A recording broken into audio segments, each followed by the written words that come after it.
Salut tout le monde, c'est In. On se retrouve pour le top 20 des mages les plus puissants de Black Clover. Avant d'entrer dans le vif du sujet, il est important de connaître les critères que j'ai utilisés pour faire ce top. Tout d'abord, c'est un classement après l'ellipse des 6 mois qui se sont écoulés après la bataille contre les elfes. Donc, si vous ne voyez pas Julius dans ce top, c'est logique. Les personnages morts tels que Lich, Lumiel, Acier ou encore Zagred ne sont pas présents. En parlant de Zagred, les autres démons comme Lucifer et Megicula n'y sont pas non plus. Petit aparté, mais dans la vidéo sur la race des démons qui sortira bientôt, on y verra bien évidemment la hiérarchie des différents démons. Par ailleurs, sachez que dans ce top, j'ai bien pris en compte les disciples sombres, les hauts gradés de Diamond ainsi que les elfes, mais j'ai estimé que soit ils n'avaient pas le niveau, soit on ne les connaissait pas suffisamment ou alors qu'il était difficile de connaître leur niveau comme pour Pateli. Pour finir, n'oublie pas que comme tout top, celui-ci est subjectif et ne reflète que mon avis. Sur ce, je te souhaite une très bonne vidéo.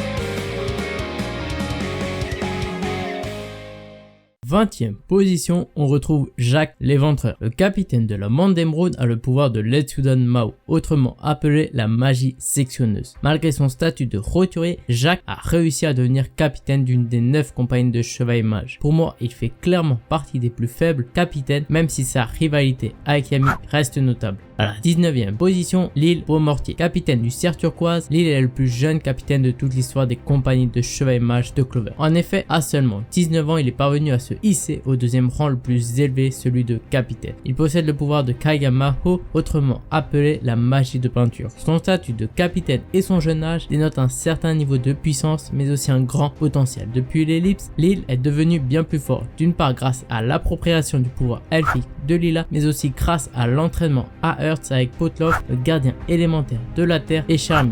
En 18e position, on retrouve Noël Silva. Membre du Taureau Noir, Noël a le pouvoir de Mizumaho, soit la magie de l'eau. Étant aussi un membre d'une des 3 familles royales de Clover, la Benjamin des Silva possède donc une grande quantité de mana. Avant l'ellipse, malgré son armure Valkyrie et son dragon marin, Noël n'a été catalogué par Gaja que comme un mage de niveau 1. Sûrement qu'après ses 6 mois d'entraînement à Earth, Noël doit avoir atteint le niveau 0. Petit aparté, mais pour moi, Noël est le personnage le mieux développé de Black Clover et on le verra très prochainement dans une vidéo qui lui sera entièrement consacrée. Par ailleurs, dans cette vidéo là, on parlera aussi de comment elle deviendra très puissante dans le futur.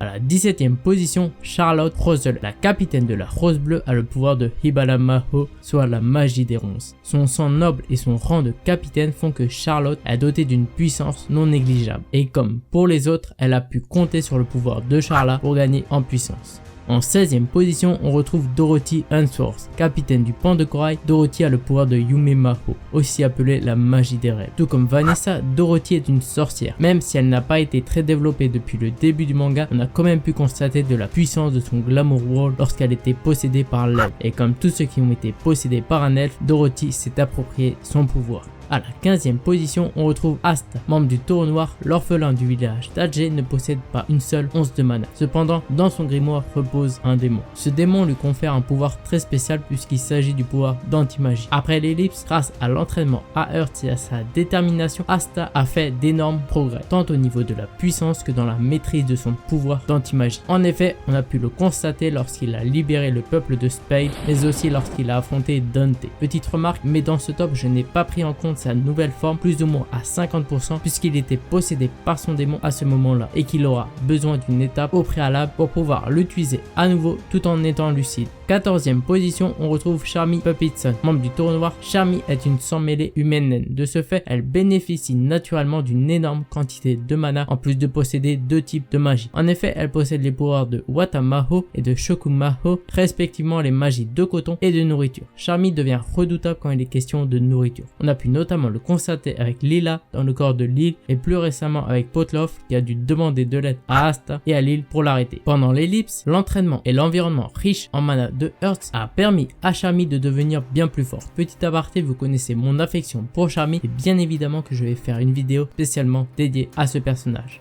Pour la 13e position, je sais déjà qu'elle sera source de débat, mais j'estime mon choix comme légitime. Cette personne n'est autre que la vice-capitaine du Taureau Noir. La vice-capitaine possède le pouvoir de Kagemaho, aussi appelé la magie des ombres. Sa mission périlleuse et de longue haleine à Spade montre qu'elle doit avoir une puissance redoutable. Le fait est qu'être vice-capitaine du Taureau Noir, soit la plus puissante compagnie de chevaliers mages, n'est pas anodin. Surtout quand on connaît la force de Yami ou des autres membres du Taureau Noir comme Charmy par exemple. De plus, elle s'est débarrassée d'un disciple sombre avec une aisance déconcertante. En 12e position, on retrouve Yuno, rival et frère adoptif d'Asta. Yuno possède le pouvoir de Kazemao, soit la magie de vent. Il possède tout un éventail de prédispositions et de facultés hors du commun. En effet, étant le fils de ciel, Yuno est le prince de Spade. De plus, il est l'élu de sa génération et possède donc un grimoire à 4 feuilles. Sans compter que l'esprit élémentaire du vent, qui n'est autre que la Sylphide, l'a choisi. Et si ça ne suffisait pas, il est aussi la réincarnation du fils de Lich et de Tétia. Après l'ellipse, on sait qu'il est devenu le vice-capitaine de l'Aube d'Or. Par ailleurs, lors de son combat contre Xénon, ce dernier a reconnu sa valeur. Pour moi, il est normal qu'il soit un cran au-dessus de Asta, c'est le principe même d'un rival. Échouant à la porte du top 10, celui qui occupe donc la 11e place n'est ni plus ni moins que le capitaine du lion flamboyant, Fuegoleon Vermilion. Doté du pouvoir Honomaho, soit la magie des flammes, Fuegoleon est membre d'une des 3 familles royales de Clover. Par conséquent, il dispose d'un mana colossal et d'une puissance de frappe exceptionnelle. Sans compter qu'il a désormais avec lui l'esprit élémentaire du feu, la salamandre.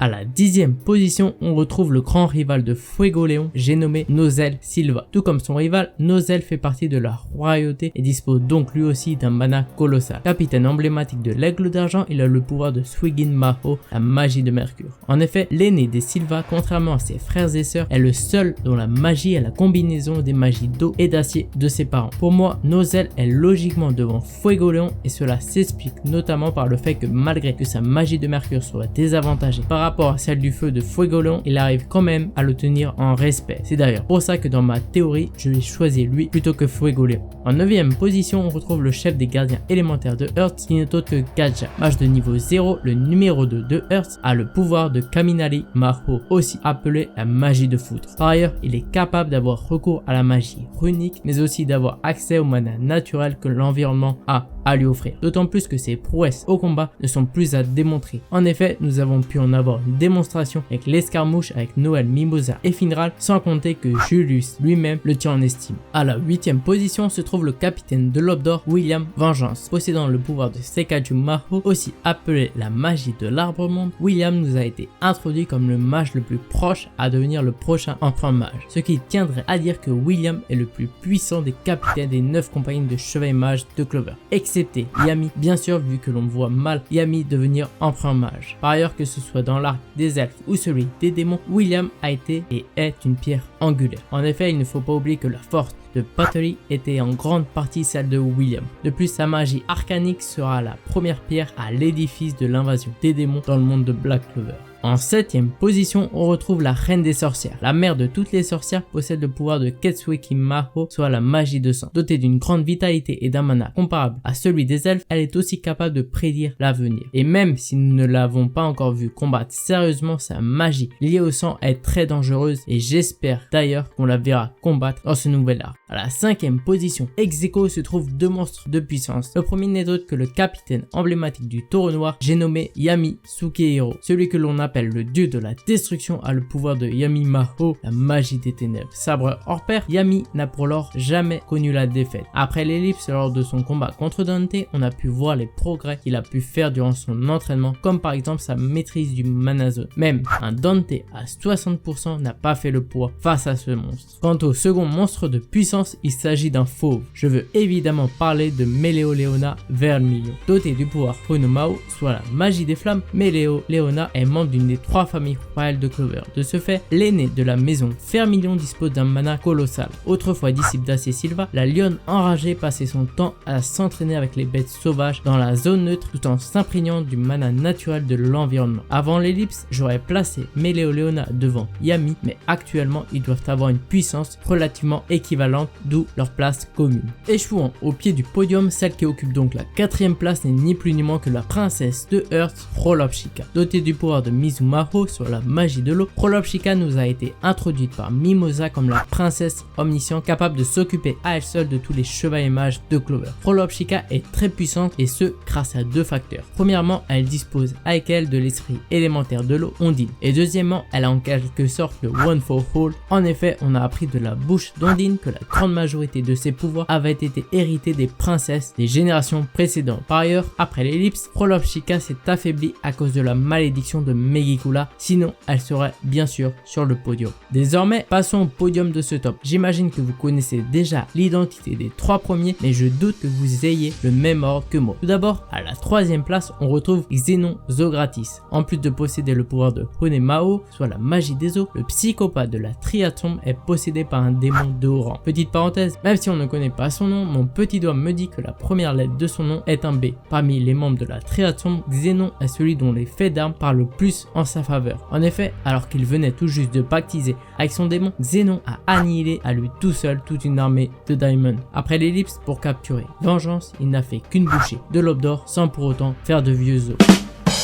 Après cette réplique à deux balles, passons à la deuxième place de ce classement. Celle-ci est détenue non pas par Vanica, mais bien évidemment par Dante. Celui qui s'est auto-proclamé roi de Spade et qui est à la tête de la Triade Sombre possède le pouvoir de Churyoku Maho, soit la magie de gravité. De plus, il est l'hôte du démon Lucifer qui selon toute vraisemblance serait le roi des démons. D'ailleurs, celui dont le narcissisme n'a d'égal que sa lassitude envers le monde se considère aussi comme le roi démon. Le quartier général du tournoi, on a pu avoir un aperçu de sa puissance. Même si Dante est le roi et qu'on aurait logiquement tendance à le placer devant la reine, ce n'est pas mon avis et on va voir pourquoi. Ainsi, celle qui trône à la tête de ce classement n'est autre que Vanica, même si pour l'instant on ne l'a pas encore vu combattre et qu'on ne connaît pas son pouvoir, enfin officiellement, vu que j'ai déjà spéculé dessus dans mes autres vidéos. Par ailleurs, on sait que la machiavélique de la Triade Sombre est l'hôte du démon Megicula, qui selon mon avis serait la reine des démons. Quand on connaît le passif de Megicula avec Acier et Prolopshika, Vanica pourrait alors très bien appartenir à la royauté. La raison pour laquelle Vanica est devant Dante est qu'il ne faut pas oublier que contrairement aux démons de Dante et de Xenon qui sont eux dans l'outre-monde, Megicula, elle, est présente dans le monde de Black Clover, tout comme le démon d'Asta d'ailleurs. Vous le savez déjà, mais pour moi, Dante n'est pas l'antagoniste final vu que l'as de pique n'a pas encore été sorti de la manche. Et cet as pourrait très bien être Megicula, d'autant plus que c'est le premier antagoniste à avoir été introduit dans ce nouvel arc. Et merci d'avoir regardé la vidéo, si tu l'as aimé, tu peux lâcher un petit pouce bleu, ça me ferait très plaisir.